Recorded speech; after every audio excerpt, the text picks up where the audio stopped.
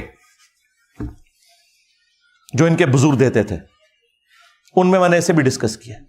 یہ تو اللہ تعالیٰ نے کہا ہے کہ جب کوئی شخص فرائض پر پابندی اختیار کرتا ہے اور نوافل کے ذریعے ہمارا قرب حاصل کرتا ہے تو میں اس کے ہاتھ بن جاتا ہوں جس سے وہ پکڑتا ہے, میں اس کے پاؤں بن جاتا ہوں جس سے وہ چلتا ہے, میں اس کی آنکھ بن جاتا ہوں جس سے وہ دیکھتا ہے. تو کیا مطلب بھائی, کہنا کیا چاہ رہے ہو تم؟ یہ کہنا چاہ رہے ہو کہ اللہ اس کے پاؤں بن جاتا ہے, خود فزیکلی حلول کر جاتا ہے اس کے اندر؟ نہیں, یہ مطلب نہیں ہے. اس کے پاؤں نہ اور ہاتھ اللہ کا مظہر بن جاتے ہیں, بس پھر وہ ایک چھلانگ میں فلاں جگہ پہنچ جاتا ہے اور فلاں جگہ پہنچ جاتا ہے اور فلاں جگہ. بھائی اس حدیث کے اینڈ پہ آپ پڑھیں کہ جب وہ اپنے دشمن کے اگینسٹ مجھ سے پناہ طلب کرتا ہے تو میں اس کی دعا قبول کرتا ہوں. ہاں, اگر وہ بن چکا ہے تو خود کیوں نہیں دشمن کی ایسے گیچی مروڑ دیتا؟ دعا کیوں مانگتا ہے؟ وہ تو مظہر بن چکا ہے نا. اس کا معنی بالکل یہ نہیں ہے. اس کا مطلب یہ ہے کہ کوئی شخص اللہ کے ساتھ کمیٹڈ ہو, پھر اللہ تعالیٰ اسے نیکیوں کے اوپر استقامت دے دیتا ہے. ہاتھ بن جاتا ہوں, پاؤں بن جاتا ہوں, آنکھیں بن جاتا ہوں, اس سے مراد یہ ہے کہ پہلے تو وہ اپنی کوشش کرتا ہے نا, اس کے بعد میں اسے استقامت دیتا ہوں کہ پھر پوری زندگی اس کی آنکھیں, پاؤں, ہاتھ, کان گناہ کی طرف نہیں بڑھتے بلکہ میری طرف ہی آتے ہیں. یہ میں اسے انعام دیتا ہوں. یہ کہتا ہے پھر انعام کیا ہوا؟ انعام یہ ہے کہ پہلے اس نے کوشش کی, استقامت ہی تو انعام ہے.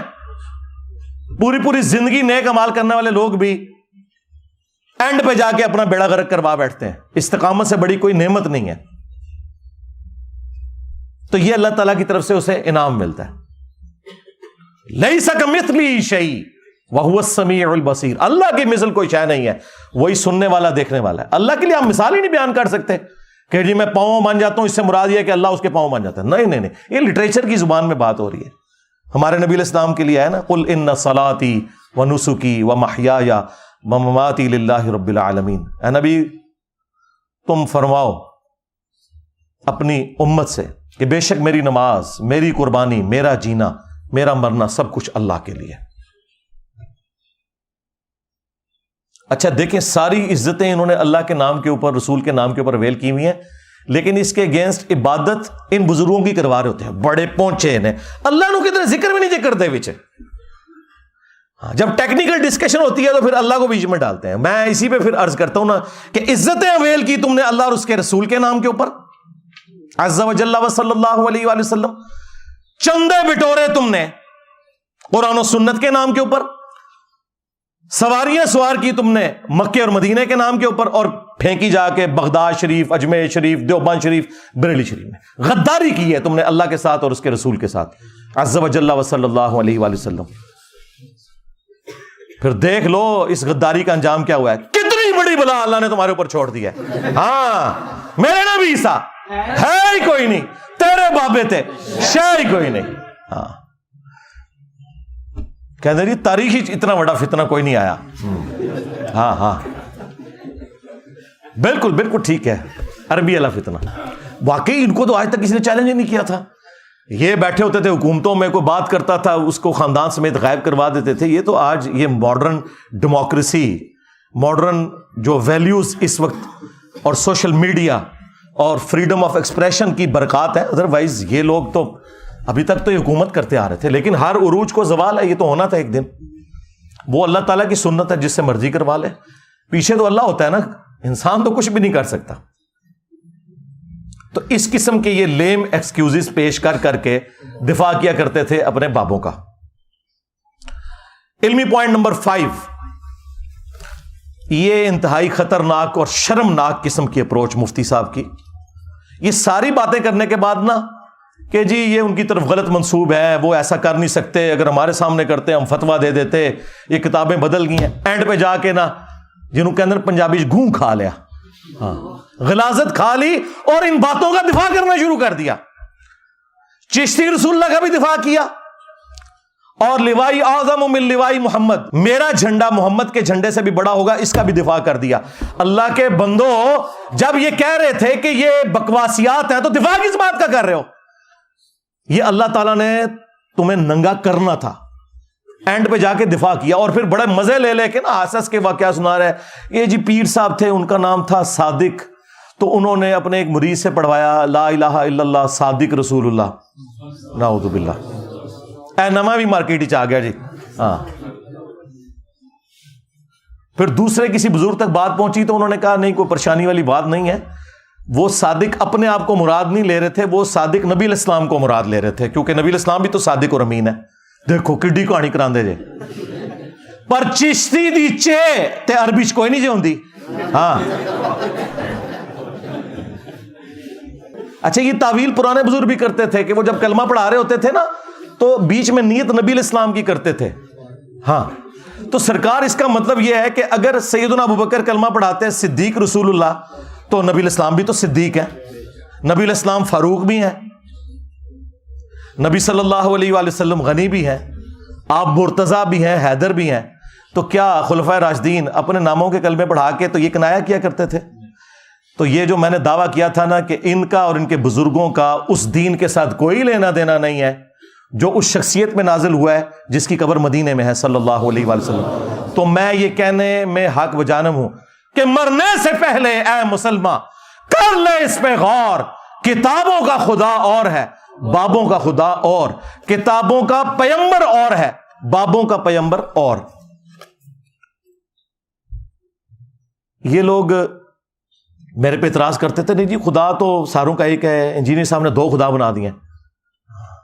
یہ بھائی محاورے میں بات ہو رہی ہے, خدا تو واقعی سب کا ایک ہے. آپ بھگوان کہہ لیں, خدا کہہ لیں, اللہ کہہ لیں, گاڈ کہہ لیں, سپریم بینگ کہہ لیں, سپر نیچرل ایجنسی کہہ لیں, لیکن ان کوالٹیز کے ساتھ ماننا ہے جو نبی صلی اللہ علیہ وآلہ وسلم نے تعلیم فرمائی ہیں, ورنہ پھر آپ اس اللہ رسول کو نہیں مان رہے. ہاں, آپ اپنے بزرگوں کی تعلیمات لے کر چل رہے ہو. تو اینڈ پہ جا کے انہوں نے پھر دفاع کیا چشتی رسول اللہ کا, اور پھر لیوائی اعظم من لیوائی محمد, بازید کے اس نعرے کا انہوں نے دفاع کیا کہ قیامت کے دن بازید نے کہا تھا نا کہ میں, یعنی اس کی زبان سے یہ, بلکہ یہ الفاظ جو موجود ہیں وہ تو بڑے خطرناک ہیں کہ بازید سے پوچھا گیا کہ بتائیں قیامت کے دن سب لوگ کس کے جھنڈے کے نیچے ہوں گے؟ تو اس نے کہا کہ میں اللہ کی قسم اٹھا کر کہتا ہوں کہ ساری مخلوقات, محمد اور تمام انبیاء قیامت کے دن میرے جھنڈے کے نیچے ہوں گے. نعوذ باللہ من ذالک. تو مفتی صاحب نے اس کی تعویل کیا جی, اس کی تعویل میں یہ کرتا ہوں کہ ان کے منہ سے اس وقت اللہ بول رہا تھا. ہاں, یہ پرانے بھی یہی کچھ کہتے تھے. تو اللہ کا جھنڈا تو محمد کے جھنڈے سے بڑا ہی ہوگا نا.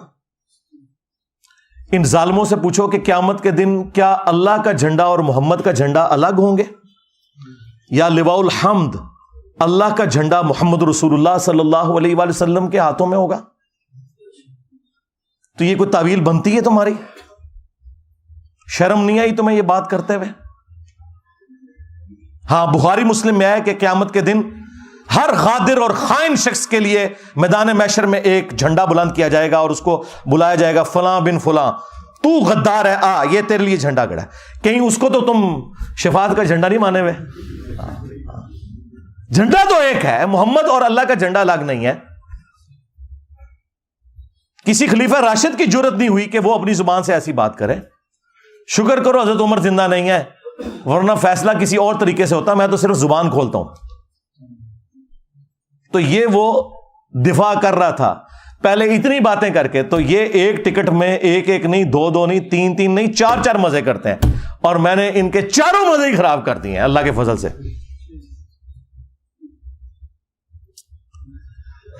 علمی پوائنٹ نمبر 6, سیکنڈ لاسٹ, اور یہ میں بریلوی عوام کو مخاطب کر رہا ہوں کیونکہ یہ لوگ تو ناقابل علاج ہیں. سیدھی سی بات ہے کہ میں نے کئی ایک ویڈیوز میں گستاخانہ عبارتیں ہائی لائٹ کی ہیں. میں مختصراً یہاں پر بھی بیان کر دیتا ہوں. آپ اپنے علماء سے پوچھیں کہ یہ عقیدے آپ کے قرآن و سنت میں کہاں فٹ بیٹھتے ہیں. نمبر 1 چشتی رسول اللہ, جو حشر بہشت میں بھی لکھا ہے اور سبع سنابل میں بھی لکھا ہوا ہے, اور اعلیٰ حضرت نے خود تعریف کی ہے اور کہا یہ رسول اللہ کی برگاہ میں کتاب مقبول ہے سبع سنابل فتاوی رضویہ کے اندر، لہذا اعلیٰ حضرت بھی مجرم ہے اس میں، انہوں نے ایسی کتاب کی تعریف کیوں کی جس میں چشتی رسول اللہ لکھا ہوا تھا؟ اگر انہوں نے انجانے میں کی تو ان کا علم غیب فارغ، اور اگر جان بوجھ کے کی تو ایمان بھی فارغ۔ اب آپ فیصلہ کریں۔ جی وہ معین الدین چشتی صاحب خاص حالت میں تھے، مرید ہونے ایک شخص آیا تو پوچھا کلمہ کیسے پڑھتا ہے؟ اس بیچارے نے صحیح کلمہ سنایا، کہا نہیں ایک دفعہ نا اس طرح پڑھ، چشتی رسول اللہ کے ساتھ پڑھ۔ تو اس نے پڑھ دیا، تو کہتے ہیں خواجہ صاحب بہت خوش ہوئے، اسے مرید بھی کیا اور اسے انعامات سے نوازا، اور پھر جاتے ہوئے کہا کہ وہ میں نے تیرا امتحان لیا تھا، کلمہ وہی ہے بس۔ یہ جو آخری جملہ کہتے ہیں رجوع ہو گیا۔ سرکار رجوع اس طرح ہوتا ہے؟ خود تو دوسروں کو کہتے ہو کہ جو جھوٹی موٹی بھی قادیانی لکھ کے جرمنی چلا جائے تو اسے اعلانیہ توبہ کرنی ہوگی، تمہارے چاچے کو، تمہارے چاچے چشتی کو توبہ نہیں کرنی ہوگی؟ اور چاچا جی تھوڑی چاچی گئی، ہاں جب تو نے چشتی رسول اللہ پڑھایا تھا تیری بیوی فارغ ہو گئی تھی، سب سے پہلے تجھے دوبارہ چاچی لینی ہے جا کے واپس، اس کے بعد تیری بیعت بھی ٹوٹ گئی تھی۔ جب تک تو خود مرید نہیں ہوتا کسی کا تو آگے بیعت کسی کو نہیں کروا سکتا۔ جو ان کا ڈھکوسلا چل رہا ہے تصوف کا، مطلب میں تو اس کو فراڈ سمجھتا ہوں۔ سلسلہ ٹوٹ گیا تو اس نے بیعت کیا کیا ہے فراڈیے نے؟ نہیں جی یہ غلط منصوبہ ہے، پرنٹ کیوں کر رہے ہو؟ اتھے کیوں نہیں ترنے دیندے جا کے؟ اتھوں ترنے نکل دے جے جیتوں کتاباں بھی پرنٹ ہوندیاں نے، اتھے نہیں دیندے۔ تو یہ بالکل فراڈ ہے۔ توبہ اسی طریقے سے ہوگی کہ میں نے کفر بکا تھا، سب سے پہلے میں کلمہ پڑھ کے مسلمان ہوتا ہوں، آج تم واپس چلا جا، میں پہلے خود کوئی پیر تلاش کروں گا، کوئی پھر نکاح خام تلاش کروں گا، اور نیا حق مہر بھی ہوگا، یہ ذہن میں رکھیے گا، ایویں نہیں چاچی واپس آندی، ہاں جب نکاح نیا ہوگا تو حق مہر بھی نیا ہوگا۔ چاچو تیری چاچی گئی، ہاں چاچو دی چاچی گئی، چاچی بھی چے تے چاچو بھی چے تے چشتی بھی چے، اے ہن تھلے لکھیا کرو چشتی چاچو تیری چاچی گئی، اے لے جاؤ جتھے کوئی بزرگاں دی گل کرن تھلے لکھو چشتی چاچو تیری چاچی گئی۔ ہاں ہاں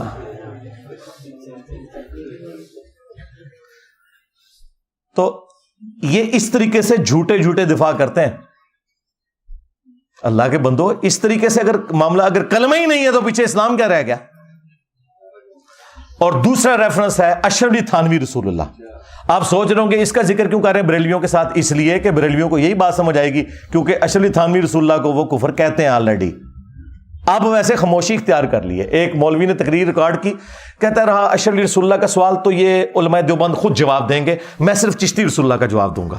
ہائے ہائے کس طرح پرا بنے نے، یعنی ایک جملہ بولنے کے لیے تیار نہیں ہے، کہہ رہے ہیں وہ دفاع کریں گے۔ ایک جملہ بول دو نا کہ ہم 100 سال سے کفر کہہ رہے تھے، اب انجینئر کی وجہ سے اب ہم صرف انجینئر پہ بھونکیں گے، ان کو ہم کچھ نہیں کہیں گے، ہم اتنے ماز نہیں کھول سکتے، وہ انجینئر کا حوصلہ ہے۔ ہاں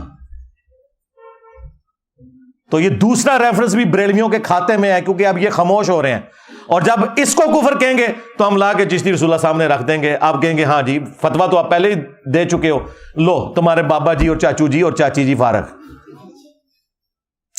تیسرا ریفرنس میں نے کشف المحجوب سے دیا تھا، صحب اور سکر والے چیپٹر میں انہوں نے باجزید بستامی کا سکر بچانے کے لیے اور جنید بغدادی کا صحب بچانے کے لیے انبیاء کرام کو تختہ مشق بنایا، اور انہوں نے کہا کہ جس طرح حضرت داؤد علیہ السلام کی بھی نظر پڑ گئی تھی نا اپنے ایک صحابی کی بیوی پر اور انہیں پسند آئی اور جنگ میں آگے مروا دیا اور خود شادی کر لی، تو وہ حالت صحف میں تھے۔ یہ صحف سواد والا ہے، یعنی ہوش میں تھے، وہ ایک سین کے ساتھ صاحب ہوتا ہے، وہ بھول ہوتا ہے، تو اسی لیے انہیں بعد میں توبہ بھی کرنی پڑی۔ یہ جھوٹا واقعہ جو تورات میں لکھا تھا، اس سے انہوں نے جنید بغدادی کا صحف ثابت کیا کہ اگر کوئی بزرگ کام ڈال دے نا ہوش میں بھی تو آپ نے کوئی فکر نہیں کرنی، وہ حالت صحف میں ہوتے ہیں۔ ہوش بھی کمپاؤنڈ پھر بھی تسی تعویل کرنی چاہتی، ہاں۔ اور سکر انہوں نے کہا مدہوشی، تو اس کی مثال کیا نبی علیہ السلام کی جو نظر پڑی تھی ایک صحابی کی بیوی پر، نعوذ باللہ، زید بن حارثہ کی، اور اللہ تعالیٰ نے اس صحابی کے دل میں اس کی نفرت ڈالی, پھر حضور نے ان سے شادی کر لی. یہ جھوٹا واقعہ, اس سے انہوں نے بایزید بستامی کا سکر ثابت کیا اپنے بابے کو بچانے کی خاطر. خود پیر کرم شاہ صاحب الازہری نے ضیاء القرآن تفسیر کے اندر لکھا ہے یہ کافروں کی سازش ہے یہ واقعہ ہماری کتابوں میں آنا.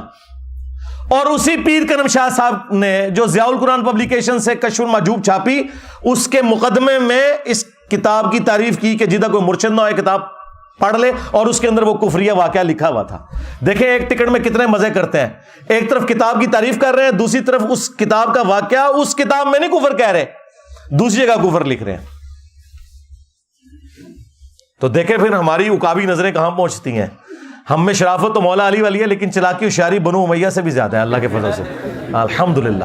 ہاں, تو یہ ہم پوچھیں گے کہ یہ کفار کون ہے جنہوں نے سازش کر کے نبی علیہ السلام کے اوپر یہ جھوٹ باندھا ہے, اس شخص کے اوپر کہ جس کے بارے میں قرآن میں ہے ما ضل صاحبکم وما غوا, تمہارے نبی نہ کبھی بہکے ہیں نہ کبھی بے راہ چلے ہیں, جن کے بارے میں بخاری مسلم میں آیا کہ کنواری لڑکیوں سے زیادہ شرم و حیا تھی ان کے اندر. ان کے بارے میں تم کہہ رہے ہو کہ وہ صحابی کی بیوی کے اوپر نعوذ باللہ اس طرح ہو گئے.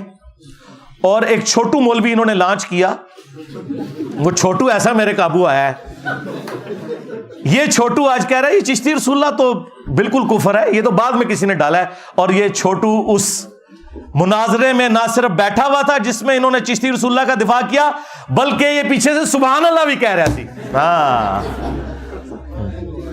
خواجہ نے کیا فرمایا, سنو کہ میں کون ہوں اور کیا ہوں.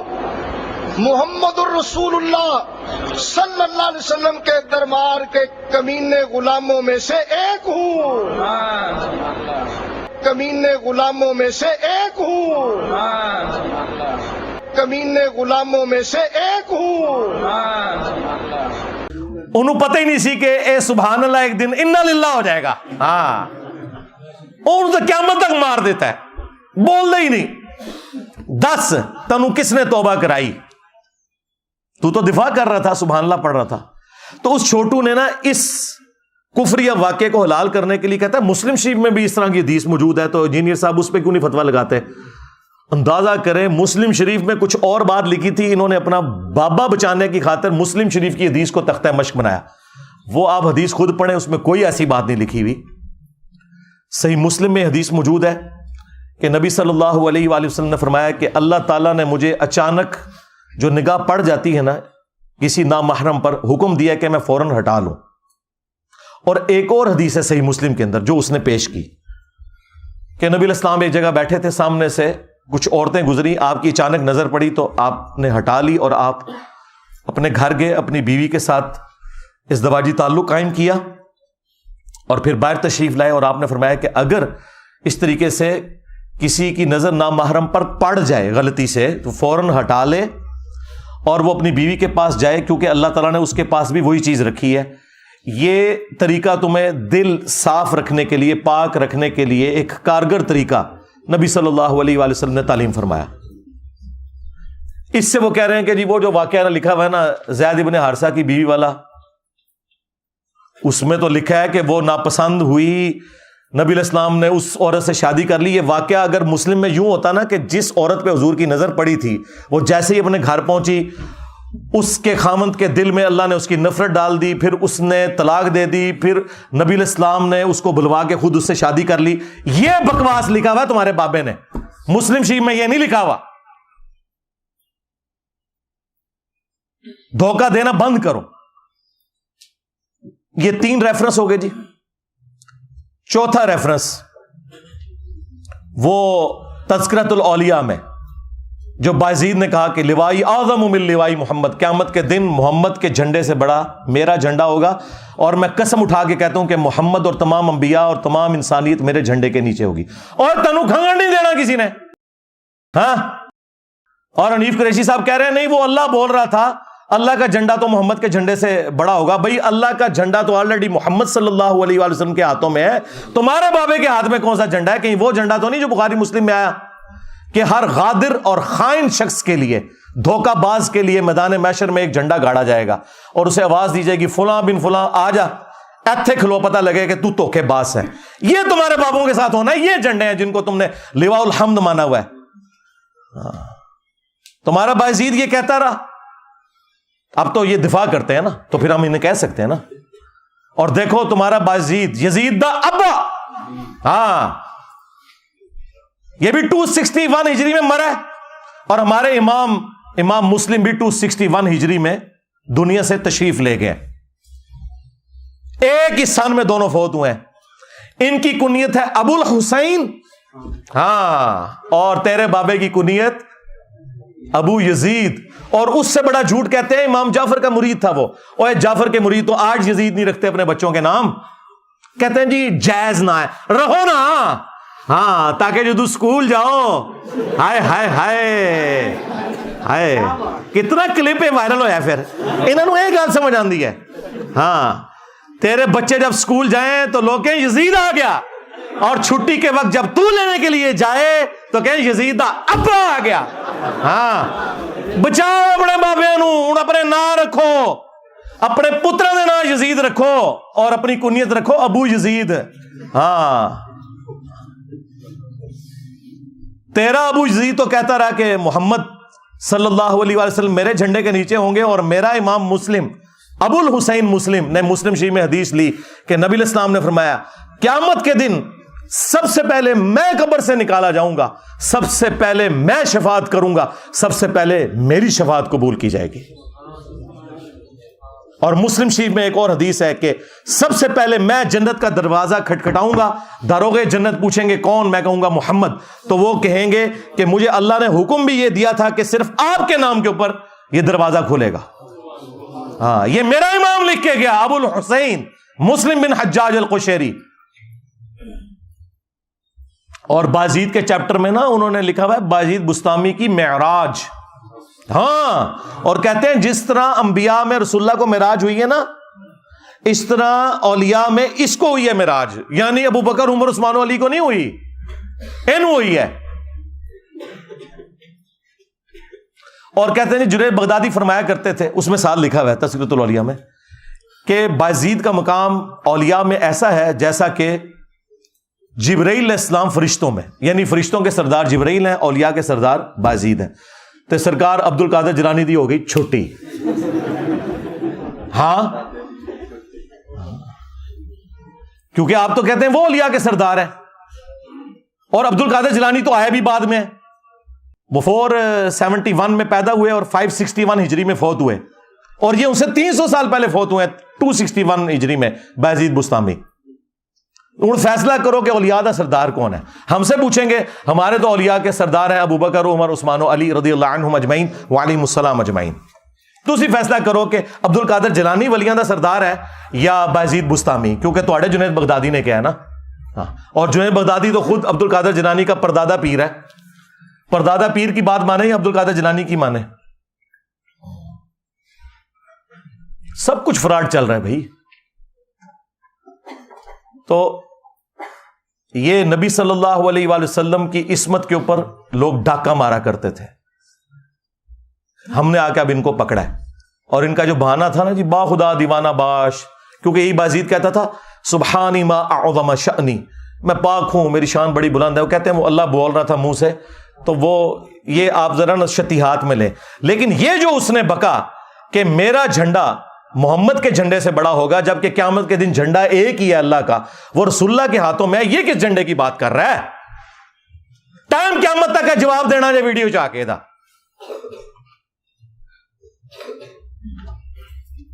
اور 5واں ریفرنس وہ کشف المحجوب میں بھی لکھا ہے, تذکرۃ الاولیاء میں بھی لکھا ہوا ہے. کہتے ہیں جی امام حنیفہ رحمۃ اللہ علیہ نے ایک دفعہ خواب دیکھی کہ وہ نبی علیہ السلام کی قبر مبارک کھود کے اس کے اندر اترے اور وہاں ان کی ہڈیاں جمع کی. نعوذ باللہ, اندازہ کرو. اور انہوں نے ترجمہ کیتا ہے استخوان مبارک, یعنی وہ ڈھانچے کو اتنی شستہ اردو میں لکھ دیا استخوان مبارک. ایک ہڈی کو دوسرے سے الگ کر رہے ہیں. گھبرا کے اٹھے, ظاہر خواب ہی بڑا شیطانی خواب تھا, اور اپنے دوست ابن سیرین کے پاس گئے. یہ یعنی امام حنیفہ پہ جھوٹ باندھا ہے, یہ انہوں نے ان کو اونچا کرنے کے لیے ان کی طرف منسوب کیا, ان کو ہم کچھ نہیں کہتے. تو انہوں نے کہا اس میں تسلی تھی کہ آپ نبی الاسلام کی سنتوں کو جمع کریں گے. یہ گستاخانہ خواب کیا اللہ تعالیٰ دکھا سکتا ہے کسی امتی کو؟ یہ گستاخی ہے. اس کی وجہ ہے کہ کسی امتی کا یہ عقیدہ نہیں کہ نبی الاسلام کی قبر مبارک میں ہڈی ہیں. یہ تو عقیدہ خود گستاخانہ ہے. اللہ نے اگر خواب دکھانا تھا تو دکھاتا کہ امام حنیفہ نبی الاسلام کے برتن جمع کر رہے ہیں, آپ کا آسا مبارک جمع کر رہے ہیں, آپ کے کپڑے مبارک جمع کر رہے ہیں, قبر میں اتر کے ہڈیاں جمع کر رہے ہیں, اور الفاظ ہیں ایک کو دوسرے سے چن چن کے علیحدہ کر رہے ہیں. اچھا جڑی وہ کیتیاں سن وہ کتنے نے لیاؤ کیڑی کتاب جو امام حنیفہ دی جہدے چ انہوں نے حدیثاں جمع کیتیاں نے؟ اے بھی کوڑ ہے تہاڈا. جنہوں نے حدیثیں جمع کی تھی ان کی تو کتابیں یہاں رکھی ہوئی ہیں. امام حنیفہ کی کتاب کدھر ہے؟ لے کے آؤ. جھوٹ. انبیاء کے جسم سلامت ہونا اس کی جڑ قرآن میں ہے. سورہ سبا کے اندر موجود ہے کہ حضرت سلیمان علیہ السلام لاٹھی کے سہارے یوں بیٹھ گئے اور ان کی روح پرواز کر گئی, اور کتنا عرصہ تک یوں ہی رہے, اور جنات کو پتہ نہیں چلا.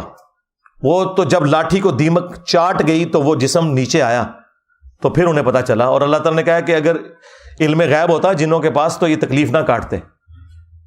تو لاٹھی کتنی دیر میں چاٹی ہوگی دیمک نے؟ ہفتوں مہینوں چاہیے. جسم پہ کوئی کیڑا نہیں آیا. اور قبر مبارک کے اندر ابو داؤد میں حدیث موجود ہے, ان اللہ حرم علی الارض ان تاکل اجساد الانبیاء, بے شک اللہ تعالیٰ نے حرام کر دیا انبیاء کے حق میں کہ مٹی ان کے جسموں کو کھائے. بعض لوگ اس روایت کے اوپر کلام کرتے ہیں, اس عقیدے پہ نہیں, لیکن امت کی اکثریت اس روایت کو صحیح مانتی ہے.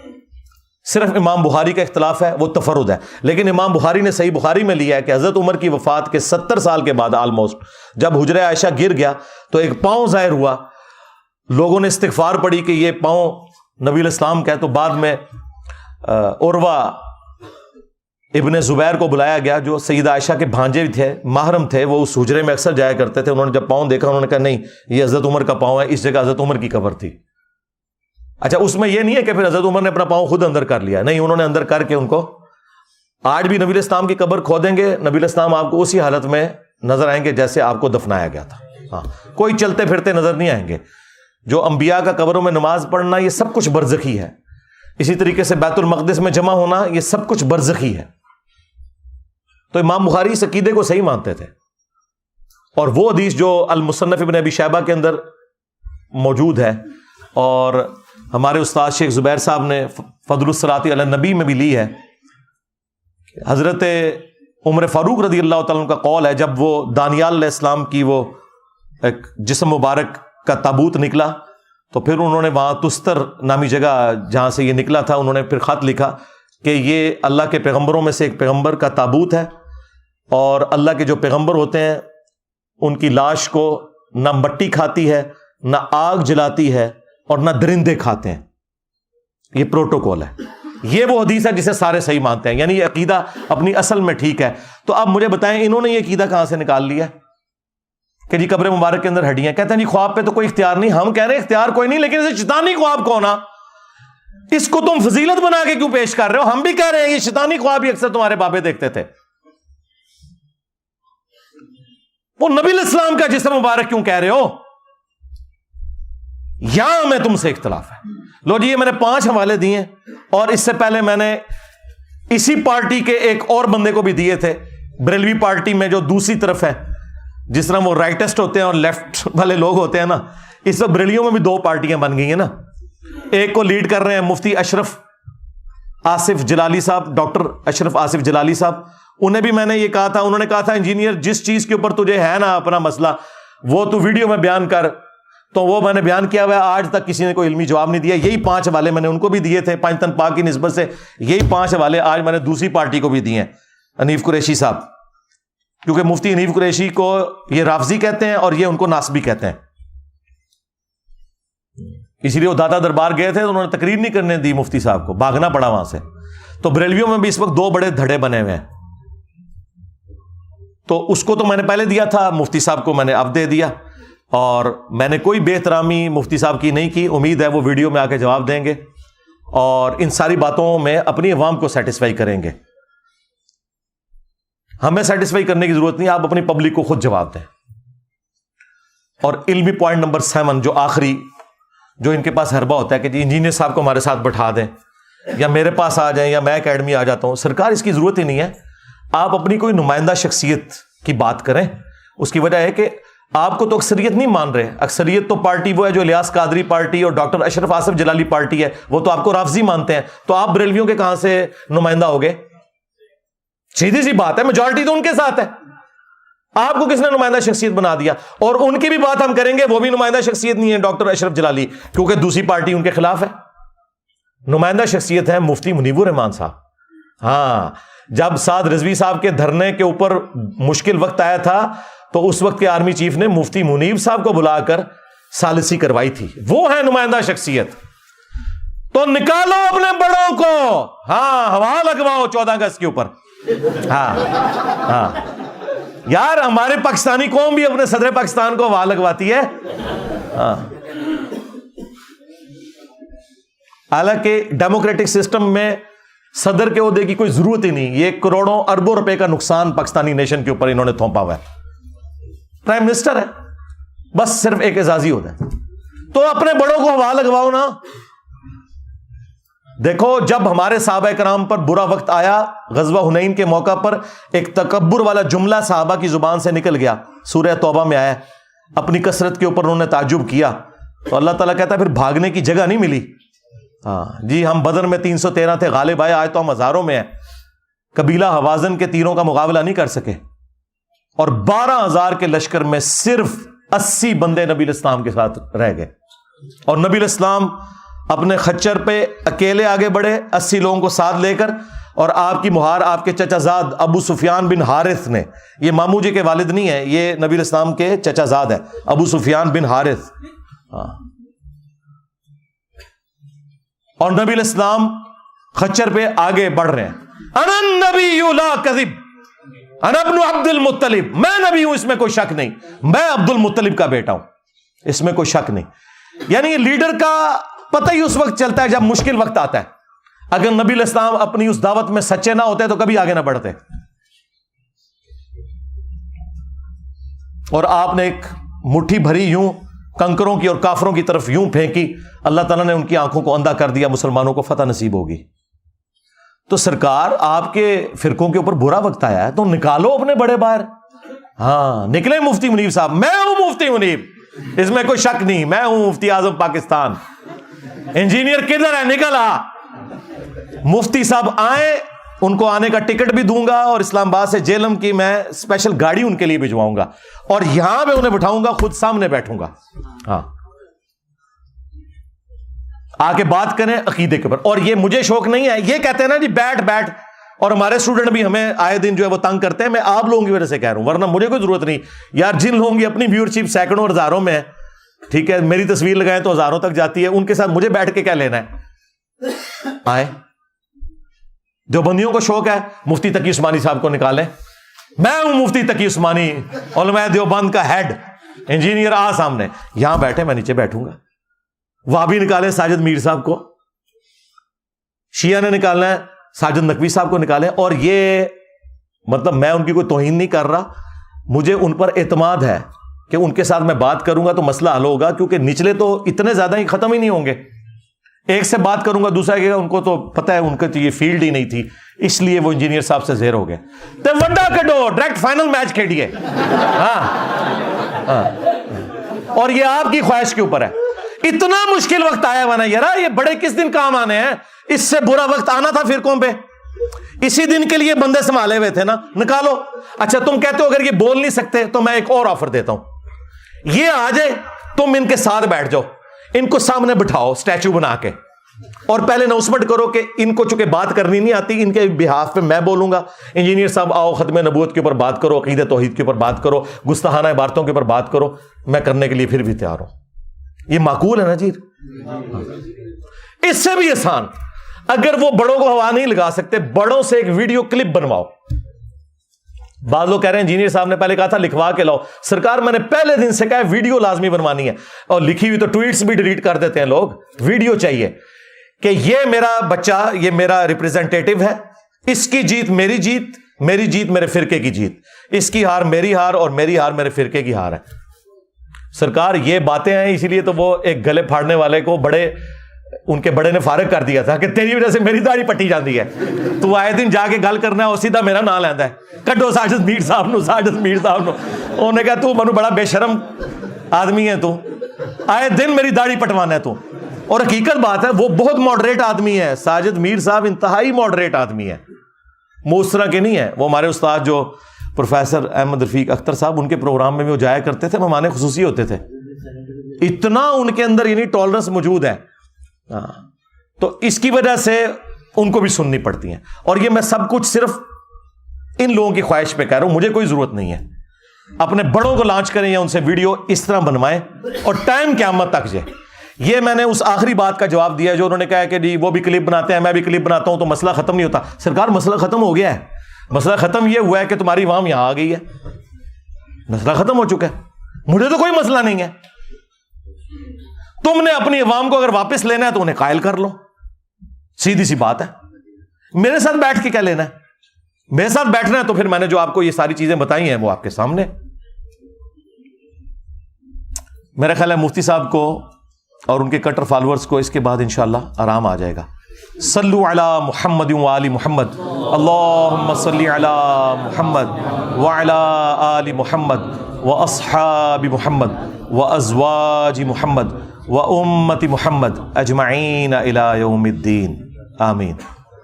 اللہم انی اسألک بانک انت اللہ لا الہ الا انت الاحد الصمد الذي لم يلد ولم يولد ولم يكن له كفوا احد وإلهكم إله واحد لا إله إلا هو الرحمن الرحيم ألف لام ميم الله لا إله إلا هو الحي القيوم اللهم صل على محمد وعلى آل محمد اللهم ربنا آتنا في الدنيا حسنة وفي الآخرة حسنة وقنا عذاب النار ربنا آتنا من لدنك رحمة وهيئ لنا من أمرنا رشدا اللهم أحسن عاقبتنا في الأمور كلها وأجرنا من خزي الدنيا وعذاب الآخرة اللهم اغفر لحينا وميتنا وشاهدنا وغائبنا وصغيرنا وكبيرنا وذكرنا وأنثانا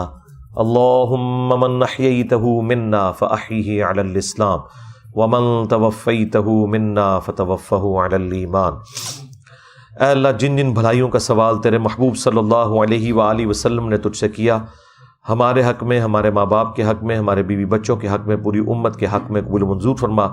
جن جن چیزوں کے شر سے تیرے محبوب صلی اللہ علیہ وآلہ وسلم نے تیری پناہ طلب کی، تمام مسلمانوں کو ان چیزوں کے شر سے اپنی پناہ عطا فرما. اے اللہ ہماری، ہمارے ماں باپ کی، ہمارے بیوی بچوں کی، پوری امت کی تمام دینی، دنیاوی، جسمانی، روحانی، ظاہری، باطنی پریشانیاں، تکلیف، مصیبتیں، دکھ، درد، بیماریاں، دشواریاں دور فرما. بالخصوص کشمیر، انڈیا، فلسطین، چائنا، عراق، شام، افغانستان، یمن اور پاکستان میں جہاں کہیں مسلمان تکلیف میں، اے اللہ غیب سے ان کی عزت، آبرو، جان و مال کی حفاظت فرما. اے اللہ ہمارے ملک پاکستان کی خیر فرما، پورے عالم اسلام کی خیر فرما، اندرونی اور بیرونی خطرات سے محفوظ فرما. سبحان ربک رب العزت عما یصفون وسلام علی المرسلین والحمد للہ رب العالمین وصلی اللہ علی النبی الکریم وعلی آلہ واصحابہ اجمعین الی یوم الدین، آمین.